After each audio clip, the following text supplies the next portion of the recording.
நாமக்கல் மாவட்டம் பள்ளிப்பாளையம் அருகே இயங்கி வரும் மதுபான கடையை அகற்றக் கோரி திமுக கவுன்சிலரே மனு அளித்தது விடிய ஆட்சியின் அவல நிலையை கூறியுள்ளது. நகராட்சி அலுவலகத்தில் மாதாந்திர நகரமன்ற கூட்டம் நடைபெற்றது. இதில் நகரமன்ற தலைவர், துணைத் தலைவர் ஆகியோர் தலைமை தாங்கினர். அப்போது 9வது வார்டு உறுப்பினர் யுவராஜ் நகராட்சி ஆணையாளரிடம் கோரிக்கை மனு வழங்கினார்.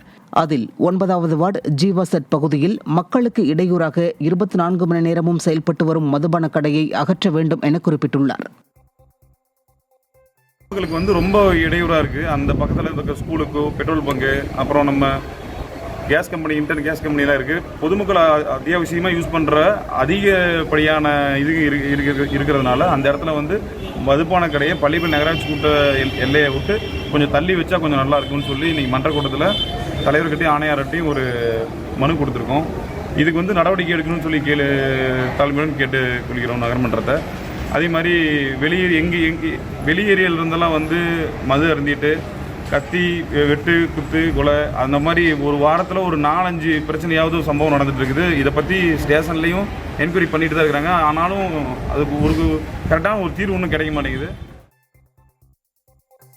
தூத்துக்குடி மாவட்டம் சாத்தான்குளம் அருகே சேதமடைந்துள்ள சாலையால் விபத்துகள் தொடர்கதையாகும் நிலையில் சாலையை சீரமைக்க கோரிக்கை எழுந்துள்ளது. சாத்தான்குளத்திலிருந்து பேய்குளம் செல்லும் சாலையானது சேதமடைந்து குண்டும் குழியுமாக உள்ளது. அதிக பாரம் ஏற்றிச் செல்லும் வாகனங்களால் சாலை சேதமடைவதாக புகார் கூறப்படுகிறது. இத்தகைய வாகனங்களை கண்காணிக்கவும் தொடர் விபத்துகளை தடுக்கும் வகையில் சாலையை சீரமைக்கவும் இப்பகுதி மக்கள் காவல்துறைக்கும் நெடுஞ்சாலைத்துறைக்கும் கோரிக்கை விடுத்திருக்கின்றனர்.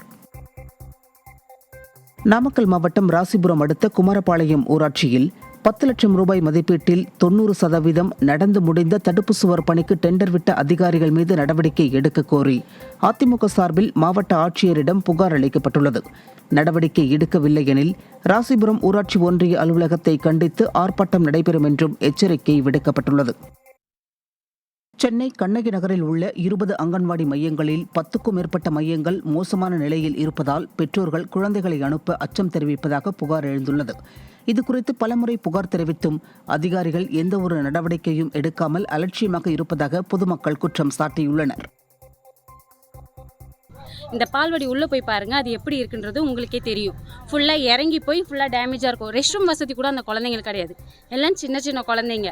ஒரு வேளை ஏதோ ஒன்று ஆயிடுச்சு அப்படின்னா கூடமே மேப்பரே இல்லாத மாதிரி தான் அந்த குழந்தைங்கலாம் இருக்காங்க.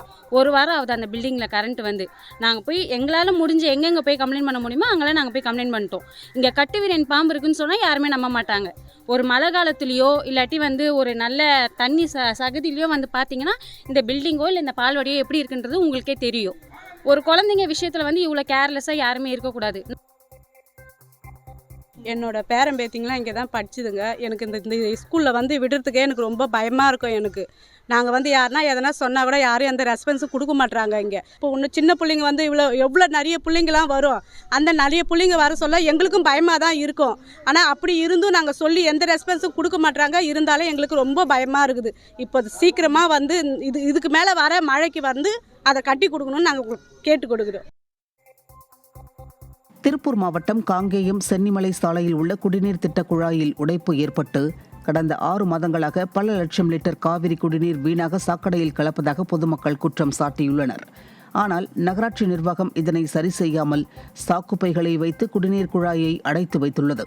மேலும் குடிநீர் வீணாகும் இடத்தில் மிகவும் சுகாதாரமற்று இருப்பதால் நோய் தொற்று ஏற்படும் முன் குடிநீர் குழாய் உடைப்பை சரி செய்ய வேண்டும் என கோரிக்கை எழுந்துள்ளது.